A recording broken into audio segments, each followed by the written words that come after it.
Viewers, today I'll be explaining algebra basis for beginners. Now let's have a look at example 1. Example 1 says x plus 2 equals to 5. Solve for x. To do this, we need these basic rules. The first rule says that when you have addition on the left side, because our objective is to let the variable x to be on the left side and the value to be on the right side. Now, what we need to do is that we need to eliminate every value that is with the variable x. Now, if the variable x has an addition sign separating it from the other value, so then we need to introduce the inverse, which is the subtraction. And if it is multiplication, then we introduce division. And lastly, if we have an exponent, then we can introduce square roots and vice versa. Now, to proceed with this, here we have x plus 2 equals to 5. Now, we have addition, then we need to introduce subtraction. That is, we subtract 2 from both sides. So on the left side, here we have x, 2, cancel out negative 2, equals to 5 minus 2, which gives 3. So this is the rule for example 1. Now let's proceed to example 2. Now, in example 2, we have 2x plus 5 equals to 3. In example 2, we have two operators. Here, we have the addition sign, which is plus 5. And secondly, we have the multiplication sign, which is between 2 and x. So, we are going to solve this question addressing these two operators. But before we do that, then I need to introduce you to something called the PEMDAS. The PEMDAS will be applied to solve this problem. But you need to understand something. Using the PEMDAS, it should be from subtraction down to parentheses. That is, from down going upward. Now, the first thing we have to look at is, do we have subtraction? You can see that no. Do we have addition? Yes, we have addition. So let's deal with addition first. Now, to deal with addition, I told you if you have addition, you introduce the inverse, which is what? Subtraction. And here we have 2x plus 5 equals 13. Now, we have addition. If you introduce it, we have negative 5. Here we have negative 5 to both sides. And here we have 2x, 5 minus 5 cancelled out. 13 minus 5 gives 8. Now, we've done with the first operator. Now, let's apply the second operator. The second one is, do we have this division? No.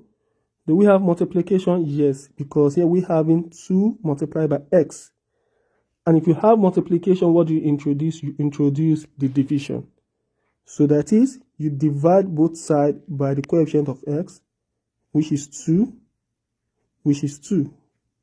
And here we have x equals to 4. Our objective is that we want the variable to stand alone. So now we introduce the first operator, which is the negative 5, and the second one dividing by 2. Example 3. In example 3, we are having 3 operators. The first one is plus 8. The second one is the 3 multiplying the variable x. And the third one is the square on the x. And we're going to use the same approach to do it. Now, the first problem is, do we have subtraction? No. Do we have addition? Yes. If you have addition, you introduce the subtraction. So that is, you subtract 8 from both sides. And here we have 3x squared. 8 cancel out this 8 equals 20 minus 8 gives 12. That is done. Now, you ask, do we have division? No. Do we have multiplication? Yes, we have.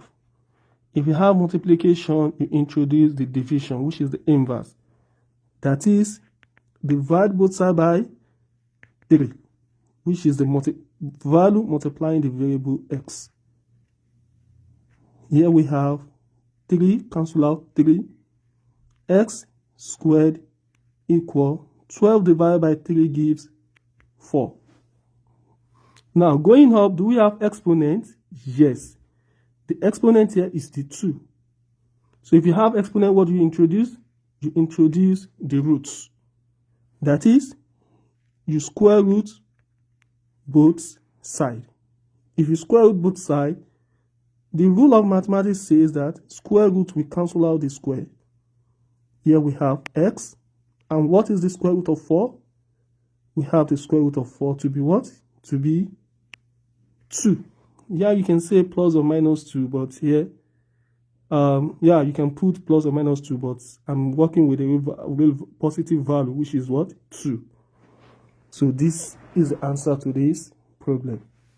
Now, if you look at this again, we use 3 operators, the subtraction, division, and the roots. Let's look at example 3. Example 4. In example 4, we have the same thing. We're having 2 operators here, but here we're having the variable x on the left side and also on the right side. What do? The first thing we need to do is to make sure we have the variable on one side, preferably on the left side. And to do that, you subtract 2x from both sides so that you can eliminate 2x on the left side. And what else do we have? 4x minus 2x gives 2x plus 5 equal 9. Now we have this. What next? Like I said, using this rule of PEMDAS, subtraction, no. Addition, yes, we have. If you have addition, what is the inverse, which is the subtraction? So you subtract 5 from both sides. And here we have 2x, 5 cancel out 5, 9 minus 5 gives 4. We've done with that. Division, no. Multiplication, yes. If you have multiplication, we introduce the divide. That is, you divide both sides by the coefficient of x, which is 2, by 2. And lastly, we have our x to be equals to 2. If you plug in 2 into the given equation, you will see that they are going to be the same. Next, we move to example 5. In example 5, here we have something called the absolute value. The absolute value. How does that work? When you have absolute value, we are interested in the positive and the negative of that value. For example, when I tell you I have absolute value of x, this means we have x, or you have, it can be negative x. So the absolute value only takes the positive value for the variable. That's what absolute value is. So the absolute value of negative 2 is just the positive side you take. It's going to give you. Now, here we have the absolute value of x plus 3. Here it means we have x plus 3 equals to 7. Or we have x plus 3 equals to negative 7. This is what it means. Now, to do this, I'm going to divide this into 2 using the same approach. Using PEMDAS, on the left side, here we have the addition. And if you have addition, the inverse is subtraction. That is, subtract 3 from both sides. Here we have x, 3 minus 3 cancel out, 7 minus 3 gives 4. If you do the same thing on the right side, negative 3, negative 3. Here we have x, 3 minus 3 cancel out, negative 7, negative 3 gives negative 10. So these are the values of x. Here we have example 6. This is also based on the absolute value. But before we apply absolute value, you will see that after having the absolute value, we have plus 6 equals to 9. Then we need to get rid of this 6 before we proceed using the absolute value. And to get rid of the plus 6, you have to introduce the negative 6 to both sides. And here we have x plus 1 in absolute value, plus 6, negative 6 cancel out. 9 minus 6 gives 3. Then you can apply the rule of absolute value, which says that here we have x plus 1 equals to 3, which is the positive side, or we have x plus 1 equals to negative 3. The rule is still the same, addition, and the inverse is subtraction. So here we have x plus 1 equals to 3. Here we introduce negative 1, negative 1.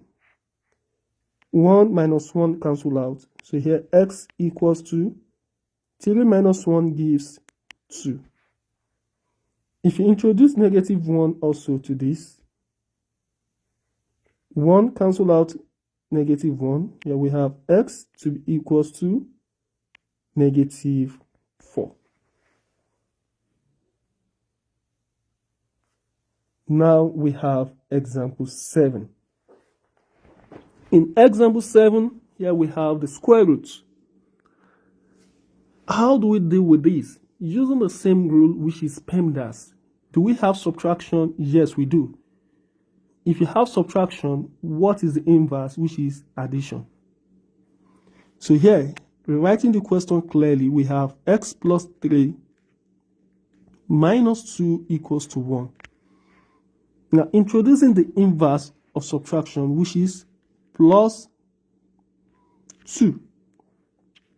Plus 2. Now we have square root of x plus 3 minus 2 plus 2 cancelled out. 1 plus 2 gives 3. Do we have addition? Yes, we do, but it is inside the root, so we don't deal with that. Do we have division? No. Multiplication? No. Do we have exponent? Yes, we do. If you have exponent, what do? Exponent to square root. This is what we have. Now, here we have the roots. What do you do when you have the root? You apply the exponents. So the exponent for the square root is squared. That is, for the square root, the exponent means you need to square both sides. If it is cube root, you find the cube root of both sides, so that this can eliminate the square root. On the left side, we have x plus 3. On the right side, we have 9.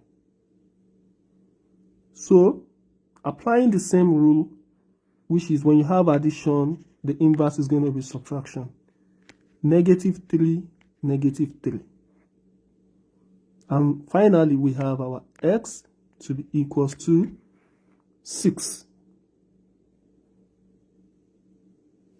And the last example, example 8.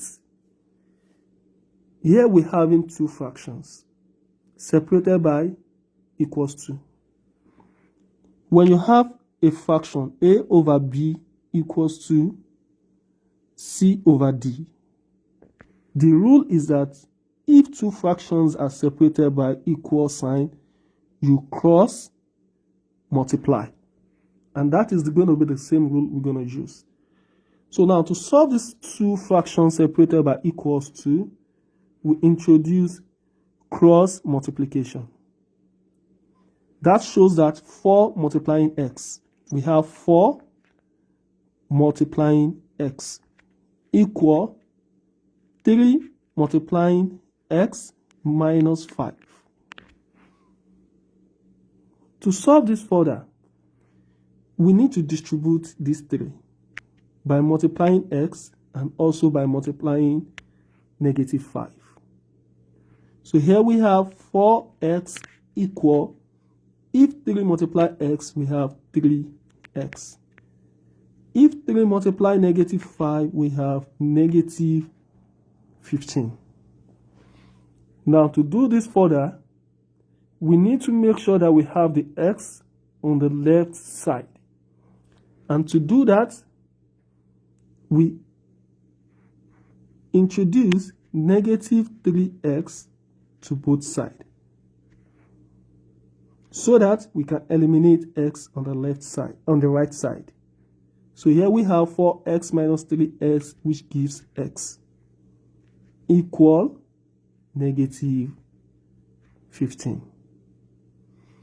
So this is where we're going to stop. For you to confirm all the answers, you can plug in the value of x back into the equation, and you will see that they are accurately the same. Thank you very much for watching. Please don't forget to subscribe and also share this video. See you next time. Bye.